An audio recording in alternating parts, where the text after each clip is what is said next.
सभी भक्तजनों को इस वीडियो में स्वागत है। आप सभी श्रवण करेंगे शनिवार की व्रत कथा। शनि भगवान कहते हैं कि जो मन कर्म से मेरी कथा सुनते हैं उन पर हमेशा मेरी कृपा बनी रहती है। जो मेरा अधूरा कथा सुनते हैं उन्हें दुखों से भोगना पड़ता है। तो भक्तों, श्रद्धा और भाव से शनि भगवान की कथा और आरती सुने ताकि शनि भगवान प्रसन्न हो और आप पर हमेशा कृपा बनाए रखे और धर्म के मार्ग पर चलने वालों का रक्षक कहा गया है। शनि देव का व्रत विशेष कर शनिवार के दिन किया जाता है। इस व्रत के माध्यम से मनुष्य अपने जीवन में सुख, दरिद्रता, रोग, शनि की दशा, यह साढ़े सती के कष्टों से मुक्ति पाता है। कथा सुनने और व्रत करने से न केवल कष्ट दूर होते हैं बल्कि सुख, समृद्धि, शांति और अन्याय प्रिय जीवन की प्राप्ति होती है। शनि देव के इस पावन व्रत की कथा आरंभ करने से पूर्व हम सभी मिलकर श्रद्धा और भक्ति के साथ शनि महाराज का स्मरण करते हैं। तो आइए अब हम सुनते हैं शनि देव व्रत कथा करेंगे। सावन मास की शनिवार व्रत कथा। एक समय सरक लोक में सबसे बड़ा कौवन का प्रश्न पर 9 ग्रहों में वाद विवाद हो गया। विवाद इतना बढ़ा कि पर सफर भयंकर युद्ध की स्थिति बन गई। निर्णय के लिए सभी देवता देवराज इंद्र के पास पहुंच गया और बोले, हे इंद्र राज, आपको निर्णय करना होगा कि हम में से सबसे बड़ा कौन है। देवताओं का प्रश्न सुनकर देवराज इंद्र उलझन में पड़ गया। इंद्र बोले, मैं इस प्रश्न का उत्तर देने में असमर्थ हूँ। हम सभी पृथ्वी लोक में उज्जैनी नगरी में राजा विक्रमादित्य के पास चलते हैं। देवराज इंद्र सहित सभी ग्रह देवता उज्जैनी नगरी पहुंच गए। महल में पहुंचकर जब देवताओं ने उनसे अपना प्रश्न पूछा तो राजा विक्रमादित्य भी कुछ देर के लिए परेशान हो उठे, क्योंकि सभी देवता अपनी अपनी शक्तियों के कारण महान थे। किसी को भी छोटा या बड़ा कह देने से उनके क्रोध के प्रकोप से भयंकर हानि पहुंच सकती है।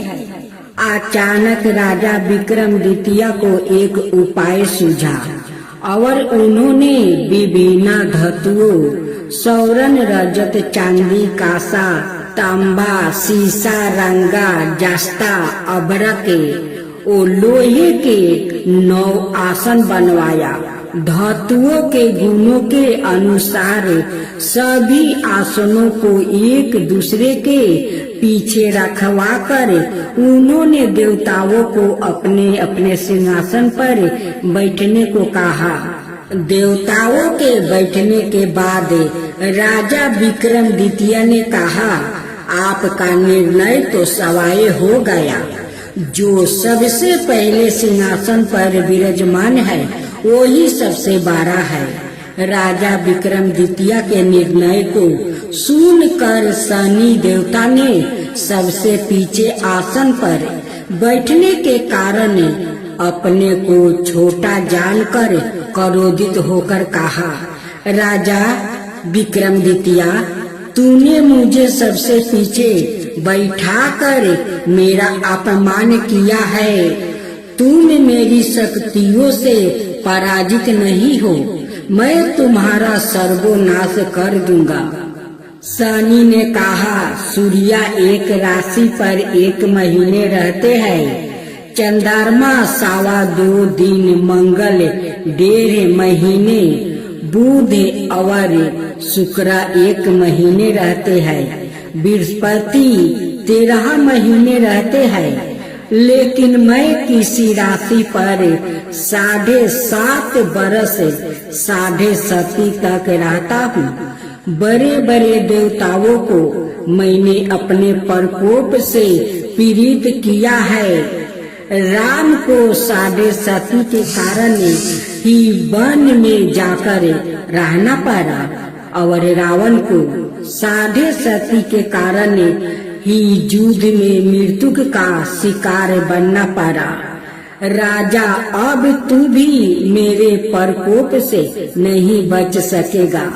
इसके बाद अनाए ग्रहों के देवता तो प्रसन्नता के साथ चले गए, परंतु शनि देव बड़े क्रोध के साथ वहां से विदा हुआ। राजा विक्रमादित्य पहले की तरह ही अन्याय करते रहे। उनके राज्य में सभी स्त्री पुरुष बहुत आनंद से जीवन यापन कर रहे थे। कुछ दिन ऐसे ही बीत गया। उधर शनि देवता अपने अपमान को भूला नहीं था। विक्रमादित्य से बदला लेने के लिए एक दिन शनि देव ने घोड़ा का व्यापारी का रूप धारण किया और बहुत से घोड़ा के साथ उज्जैनी नगरी पहुंच गया। राजा विक्रमादित्य ने राज्य में किसी घोड़े के व्यापारी के आने का समाचार सुना तो अपने अश्वपाल को कुछ घोड़े खरीदने के लिए भेज दिया। घोड़े तो बहुत कीमती थे। अश्वपाल ने जब वापस लौट कर इस संबंध में बताया तो राजा विक्रमादित्य ने सवाई आकर एक सुंदर और शक्तिशाली घोड़े को पसंद किया।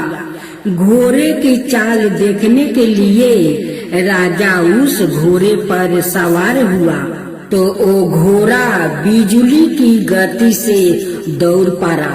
इतना तेजी से दौड़ता घोड़ा राजा को दूर एक जंगल में ले गया और फिर राजा को वहां गिराकर जंगल में कहीं गायब हो गया।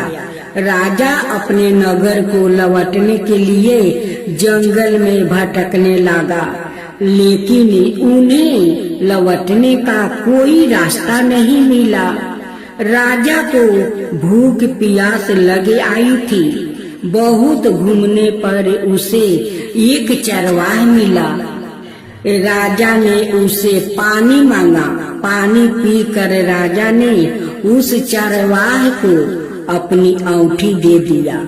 फिर उसे रास्ता पूछकर वो जंगल से निकलकर पास के नगर में पहुंच गया। राजा ने एक सेठ की दुकान पर बैठकर कुछ देर तक आराम किया।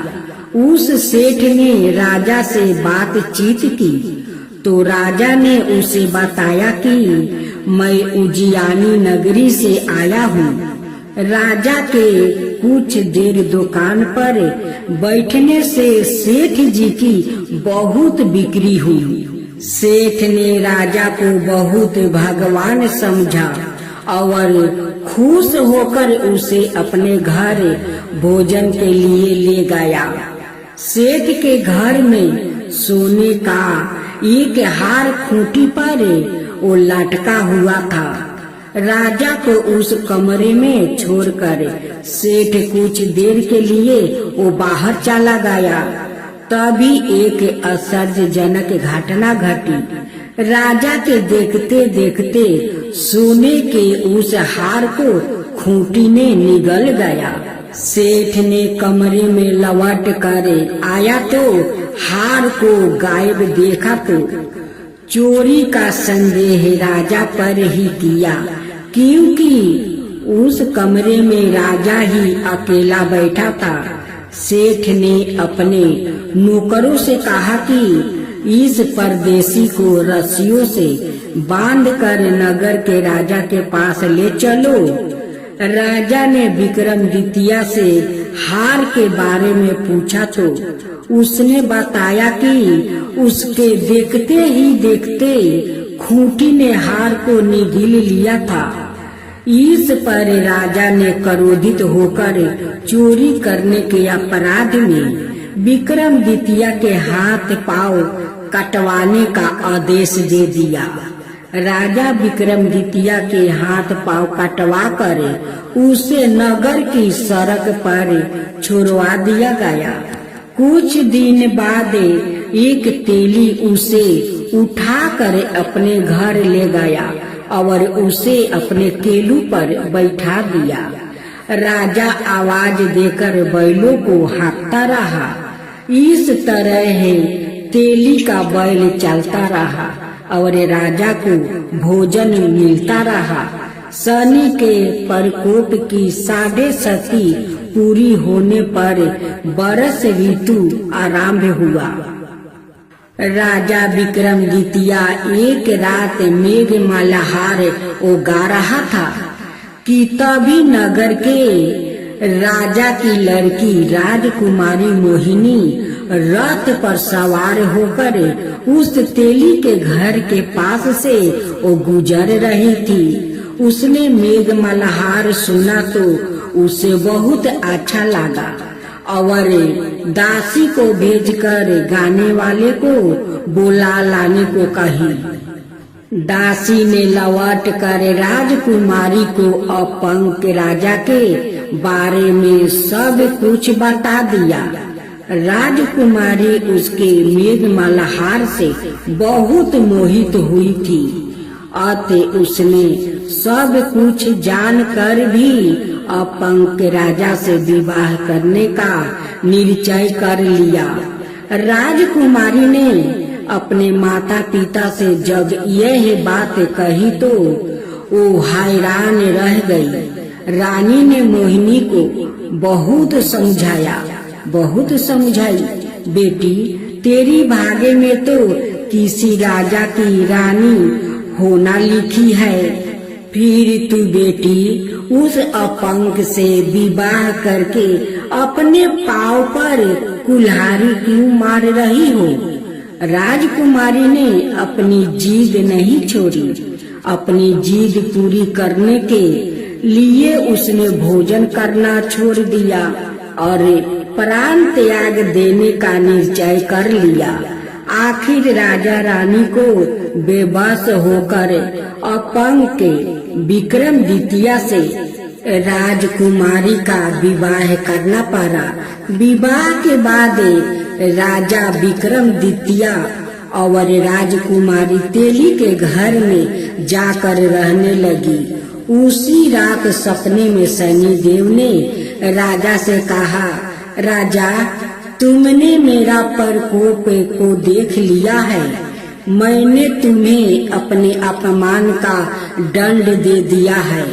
राजा ने शनि देव से क्षमा करने को कहा और प्रार्थना की, हे शनि देव, आपने जितना दुख मुझे पहुंचा दिया है, अन्याय किसी को नहीं देना। शनि देव, आपसे प्रार्थना करता हूँ कि अन्याय कोई को ऐसा दुख मत दीजिए।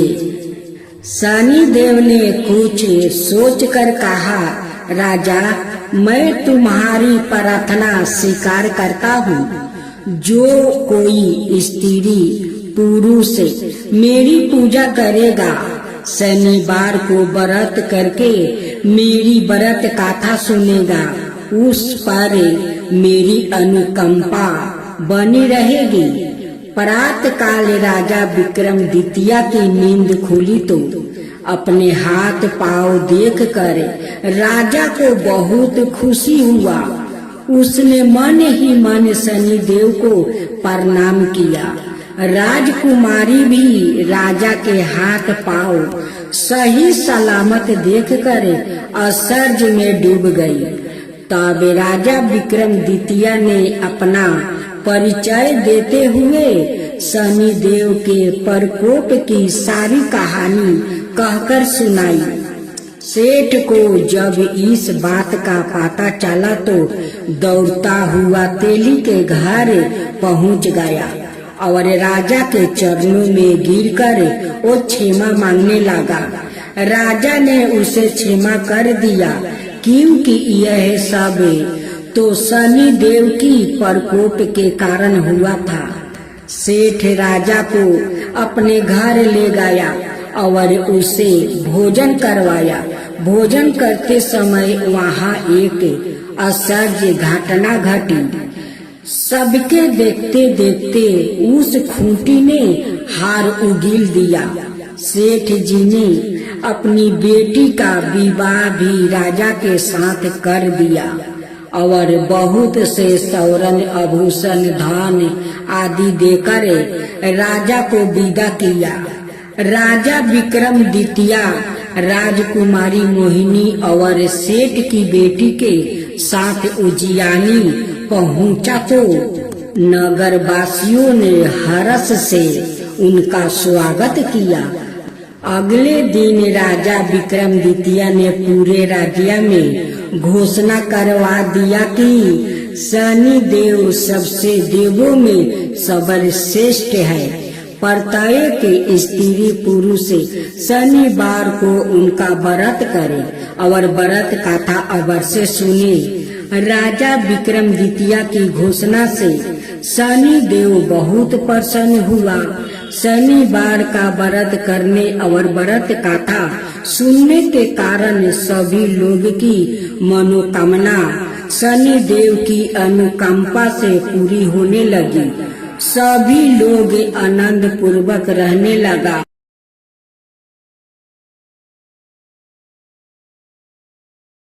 जय जय श्री शनिदेव भक्तन की हितकारी, सूरज के पुत्र प्रभु छाया महतारी। जय जय श्री शनिदेव। सामे अंक बक्र दृष्टि चतुर्भुजाधारी, नीलंबर धारण नाथ गजा किया सवारी। जय जय श्री शनिदेव। किरीट मुटुक शिशिराजित दीपक है लीलारी, मुक्तन की माला गल शोभिती बलिहारी। जय जय श्री शनिदेव। मोदक मिष्टन पान चढ़ते है सोपारी, लोहा तिल तेल उर्दी महिषी अति प्यारी। जय जय श्री शनिदेव। देव दनुज ऋषि मुनि सुमिरन नर नारी, विश्वनाथ धरत ध्यान शरण है तुम्हारी। जय जय श्री शनिदेव।